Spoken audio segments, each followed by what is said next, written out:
নমস্কার, শুভ সন্ধ্যা। আমি আপনাদের প্রবীর বিশ্বাস। দেখতে শুরু করেছেন প্রবীর প্লাসের অনুষ্ঠান প্রবচন। প্রবচন আপনাদের সামনে ধীরে ধীরে জনপ্রিয় হয়ে উঠছে। আমরা খুশি, আনন্দিত।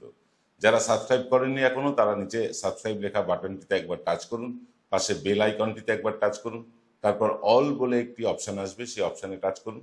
তাহলে প্রতিদিন আমাদের এই এপিসোডগুলো বিকেল 5টায় আপনার কাছে পৌঁছে যাবে, সোম থেকে শুক্র। যাই হোক, ভয় পেয়েছেন দিলীপ ঘোষ। বলেছিলেন আমন্ত্রিত না হলেও, মনে পড়ছে, তিনি বলেছিলেন আমন্ত্রিত না হলেও দর্শক হিসেবে মোদির দুর্গাপুরের সভায় তিনি যাবেন। আর এখন বলছেন তিনি দর্শক হয়ে গেলে মিডিয়াতে বিরূপ প্রভাব পড়বে দলের, তাই তিনি দুর্গাপুরের সভায় যাবেন না। তাহলে দলের খাঁড়া তার ঘাড়ে যে নেমে আসার একটা চান্স আছে, তার ভয়েই কি ব্যাক গিয়ার দিলেন একদা বিজেপির দুর্দণ্ড প্রতাপশালী নেতা দিলীপ ঘোষ?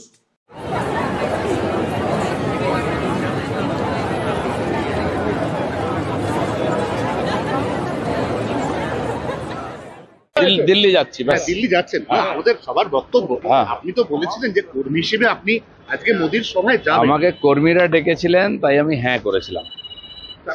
পার্টি ডাকেনি, হয়তো পার্টি চায়ও না আমি যাই, অস্বস্তি হবে, সেই জন্য আমি যাচ্ছি না দুর্গাপুরে মাননীয় প্রধানমন্ত্রীর সভা। আর দিল্লি যে চলে যাচ্ছেন সেটাকে অ্যাভয়েড করার জন্য না কোনো কাজ আছে? দিল্লিতে বিশেষ কাজে যাচ্ছি, পার্টিরই কাজে যাচ্ছি। দিলীপ ঘোষ গেলেন দিল্লি, মোদি আজ সভা করতে আসছেন দুর্গাপুরে, আর দিলীপ ঘোষ যাচ্ছেন দিল্লি। এই মোদির সভা এবং মোদির সভা নিয়ে আমরা রাতে নিশ্চয়ই আলোচনা করব। কিন্তু মোদি পশ্চিমবাংলার দুর্গাপুরে এসেছেন সভা করতে, আর দিলীপ ঘোষ দিল্লি যাচ্ছেন। এবং তিনি এটা বলে গেলেন তিনি দলের কাজেই যাচ্ছেন। এমন কি কাজ দলের থাকতে পারে যে প্রধানমন্ত্রীর সভাকে অ্যাটেন্ড না করে তিনি যাচ্ছেন দলের কাজ নিয়ে দিল্লিতে? জানি না। আরএসএস এর ডাকে যাচ্ছেন। আরএসএস আর গুজরাট লবির মধ্যে যে দূরত্বটা তৈরি হয়েছে, সেই দূরত্বের ফলেই কি দিলীপ ঘোষ ব্রাত্য দুর্গাপুরের সভায়? তাই কি তিনি দিল্লিতে ডাক পাচ্ছেন বারবার? আমরা আলোচনা করব তাই নিয়ে। শ্রমিক ভট্টাচার্য বলেছিলেন সভাপতি হয়েই তিনি নতুন পুরনো সবাইকে নিয়ে একসাথে চলবেন। সেই মতো সভাপতির পদে শ্রমিক ভট্টাচার্য দায়িত্ব পেতেই দিলীপ ঘোষ তাকে সম্বর্ধিত করতে ছুটে গিয়েছিলেন। যে জগন্নাথ দেবকে নিয়ে বঙ্গ বিজেপি কার্যত আড়াআড়ি দুটো ভাগে ভাগ হয়ে গিয়েছে, সেই জগন্নাথ দেবের প্রতিকৃতি তিনি উপহার দিলেন শ্রমিক ভট্টাচার্যকে। ফলে আদি বিজেপির মধ্যে দলের মূল স্রোতে ফিরে আসার একটা আশার আলো দেখা গিয়েছিল। আমরা যখন দেখলাম যে দিলীপ ঘোষ দলে তার হারানো সম্মান ফিরে পাচ্ছেন, দলের পক্ষে সাংবাদিক সম্মেলন করছেন স্বয়ং রাহুল সিনহা বহু বছর পর, আমাদের মতো সকলেরই মনে হয়েছিল বিজেপি সেই পুরনো মেজাজে ফিরে আসছে। শ্রমিক ভট্টাচার্য নিজেই তিনি স্বয়ং অ্যান্টি মুসলমান লাইন থেকে সরে আসার বার্তা যখন প্রকাশ্য সভায় দিচ্ছেন, তখনই তীব্র মুসলমানদের প্রতি ঘৃণা বিদ্বেষ ছড়াচ্ছেন বিরোধী দলনেতা শুভেন্দু অধিকারী। দক্ষিণপন্থী দলে সভাপতির কথাই কিন্তু দলের লাইন বলে ধরা হয়। শ্রমিক ভট্টাচার্য যে লাইনে কথা বলছেন তার একেবারে বিপরীত লাইনে কথা বলার পরে শুভেন্দুকে অনেকটা দলছুট মনে হয়েছিল সকলের। কিন্তু দুর্গাপুরের সভায় আরো একবার ডাক পেলেন না এই রাজ্যের সর্বকালের সেরা বিজেপি রাজ্য সভাপতি দিলীপ ঘোষ। তিনি যেমন সবচেয়ে সফল রাজ্য সভাপতি, তেমনি কিন্তু যেখানে সভা হচ্ছে সেখানকার প্রাক্তন প্রার্থীও, দলের প্রাক্তন বিধায়ক, প্রাক্তন সাংসদ এবং সর্বভারতীয় প্রাক্তন সভাপতিও বটে। এইরকম একজন হেভিওয়েট নেতা দেশের প্রধানমন্ত্রী, স্বরাষ্ট্রমন্ত্রী সভায় ডাক পাচ্ছেন না, এটা কার কাছে কিরকম জানি না, বিজেপির কাছে অত্যন্ত দুর্ভাগ্যজনক। বিজেপি যে আড়াআড়ি ভাগ হয়ে যাচ্ছে বা গিয়েছে সেটা একটা পরিষ্কার হয়ে যাচ্ছে। বিজেপির কেন্দ্রীয় নেতৃত্বই রাজ্য বিজেপিকে দু টুকরো করে রাখতে চাইছেন।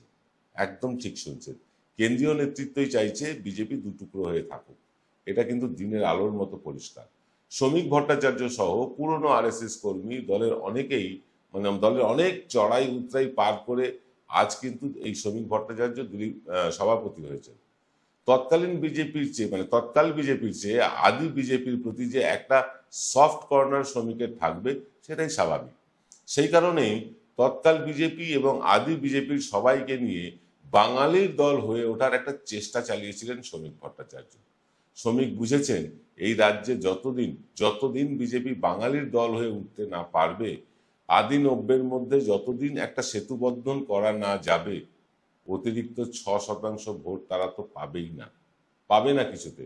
বরং বিজেপিতে যে অন্তর্দলীয় কাউতাল চলছে সেইটা ভাসমান ভোটার বা ফ্লোটিং ভোটারদের, গত নির্বাচনে যারা ভোট দিয়েছিলেন বিজেপিকে, সেই সব ভাসমান ভোটারদের কিন্তু প্রভাবিত করবে।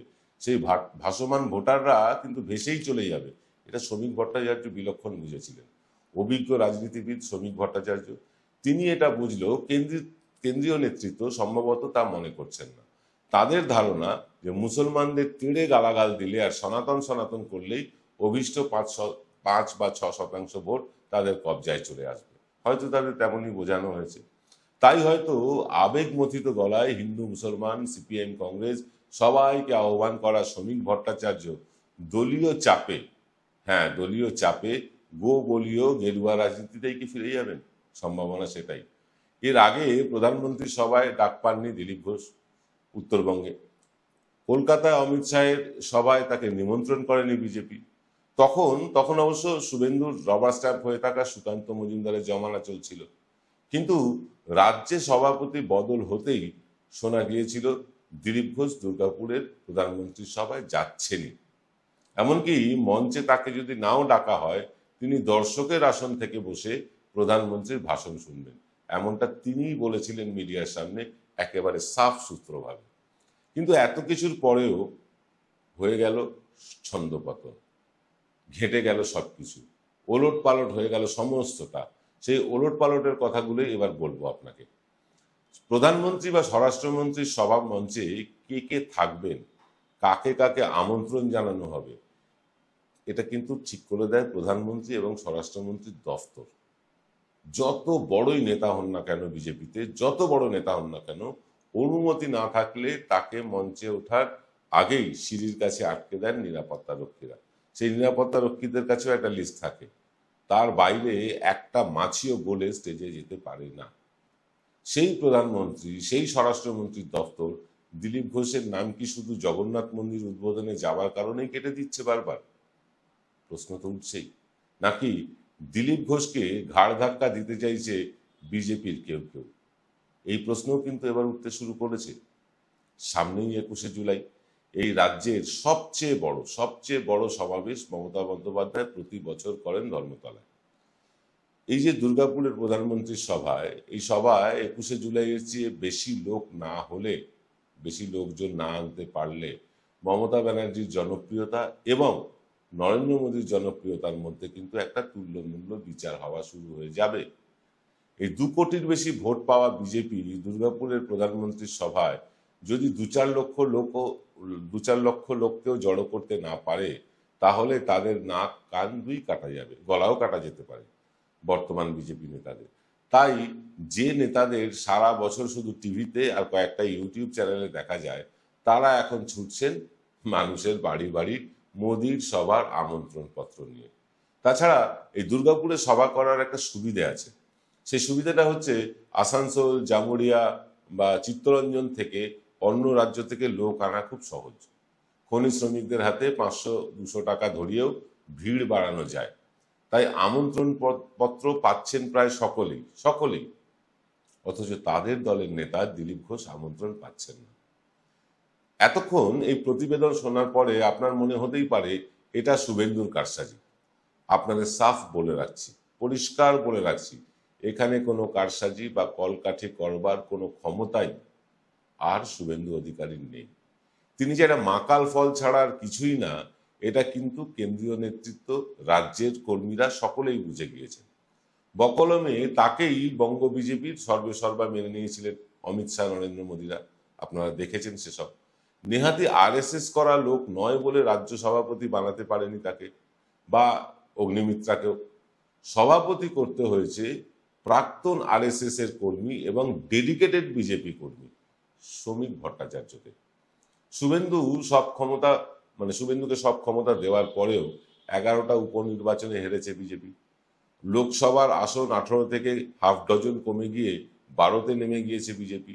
এমনকি বিধানসভায় যে ৭৭ জন বিজেপি এমএলএ লিডার হয়েছিলেন শুভেন্দু, সেটাও কমতে কমতে এখন ৬৪-তে নেমে গিয়েছে। ২১ তারিখ কি হবে জানি না। বিরোধী দলনেতা হয়েও এখনো পর্যন্ত তার ঝুলিতে সাফল্যের সংখ্যা যে শূন্য, সেটা কি অমিত শাহ, নরেন্দ্র মোদীরা জানেন না? আলবাত জানেন, ১০০ বার জানেন, ১০০০ বার জানেন। তাহলে দিলীপ ঘোষকে সাইড লাইনে পাঠাতে চাইছে কেন কেন্দ্রীয় নেতৃত্ব? এটা তো প্রশ্ন। এখানেও সেই গুজরাট লবি আর নাগপুর লবির খেলা চলছে। গুজরাট লবি বুঝিয়ে দিতে চাইছে দিলীপ ঘোষের মতন আগ মার্কা আরএসএস করা বিজেপি নেতারা মানে যতই মানে তার টিম নাগপুরের লবির সমর্থক হয়ে থাকুক না কেন, মঞ্চে থাকবে গুজরাট লবি। সেখানে নাগপুর লবির কেউ থাকবে না যদি না সে দলের পদে থাকে।